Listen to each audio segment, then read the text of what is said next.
Hey, it's Mark Ferguson with Invest for More, and we are outside the Ocho and have some exciting news about the property. This is a property that's had the squatters move in and has been very frustrating lately. So we'll talk about that and what is going on with that situation. All right, love the likes, love the shares, love the comments. Keep those coming, and love seeing new subscribers as well. We've had a lot of crazy stuff going on lately, so had a lot of new people join the channel. So welcome if you are new. This is a property I bought a little over a year ago. And we thought it would be kind of one of the more simple projects we've done in a while. It didn't need a ton of work, was almost all occupied, has a lot of garages in the back, which are pretty cool, but it's turned out just to have drama after drama after drama. So we did an eviction on it about a month ago from some tenants who had never paid rent the whole time, just used COVID assistance, and ended up being months behind. And once we evicted them, it was just pretty nasty. They were yelling and screaming the whole time. Had kids, ended up having a cat in there, just a disgusting property.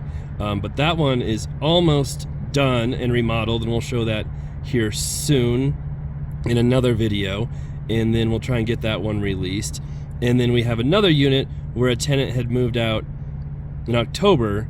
Their lease was up, and when they moved out, just a crazy story. They're supposedly friend had moved in who also may have been the sister-in-law, but it turns out maybe her ex wasn't married, so it wasn't her sister-in-law, just a friend, and she moved in to help clean supposedly, but then wouldn't leave. Then she said she left, and when she left there were 4 more people there at the property. It's just a crazy situation. It turns out it's kind of the ex of the previous tenant had moved in, and his sister had moved in, and another sister had moved in, and he wouldn't leave and said that he was supposed to be there even though he never paid rent. Claimed he had COVID assistance even though he didn't.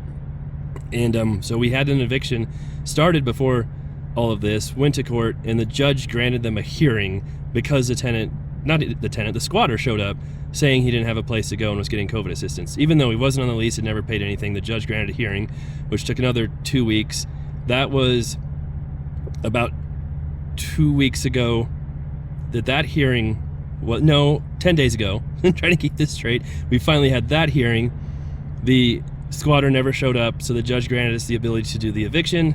We finally have heard from the sheriff, because once the eviction's ordered, they have to send a writ to the sheriff, then the sheriff has to call us, schedule the eviction, and we didn't hear anything for a week, so I actually texted one of the sheriff deputies I know, because we deal with evictions once in a while, and said, hey, have you heard anything on this? And he said, let me check, and then right away we got the eviction scheduled. So I probably should have texted that sheriff deputy sooner, but got that scheduled, and that is now scheduled for next Wednesday.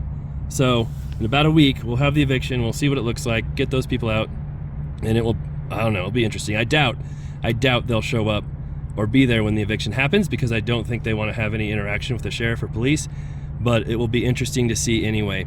And you can kind of see there, they had posted the eviction on the door, and I think they just ripped it off, but of course just left the tape up there. Why take that off?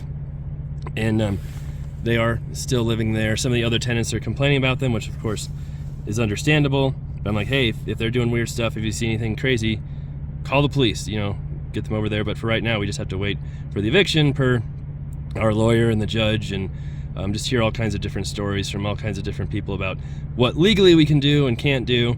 But we've been going by what our lawyer says, which I don't know if that is the best route for the future or not, but that's what route we're taking right now. And then of course there was more drama. I think last week the sister-in-law started texting me and said she had moved out and a bunch of weird people had moved in, and she thinks they broke into the place and she didn't know what to do, and it wasn't her fault, and she didn't want to be held responsible for anything. And so I kept texting her, and she's being real weird about it. And of course, after some, communications, like, yeah, it's my brother who's living in there with the weird people. And yeah, I wonder how he ended up getting the keys and got in there. So all kinds of crazy stuff. But it'll be interesting to see how the eviction goes next week. Of course, we'll be filming it. I'll show you everything. And the eviction on the other unit, I didn't really show what it looked like with all their stuff in there, because they were kids and just as a weird situation. I knew they were going to be real nasty, and they were. But this one I'll have no qualms about showing exactly what it looks like, and even showing the process and people if they're still there while we're doing the eviction. So we'll see how all that goes. All right, so that's the update for now. Next week will be exciting. We'll see how all that goes. And yeah, love to hear what you think. Love to see the likes and comments and shares and all of that. And we'll be back soon with this one. And of course, some of the other stuff going on with our flips, rentals, businesses, all of that great stuff too. Thanks for tuning in.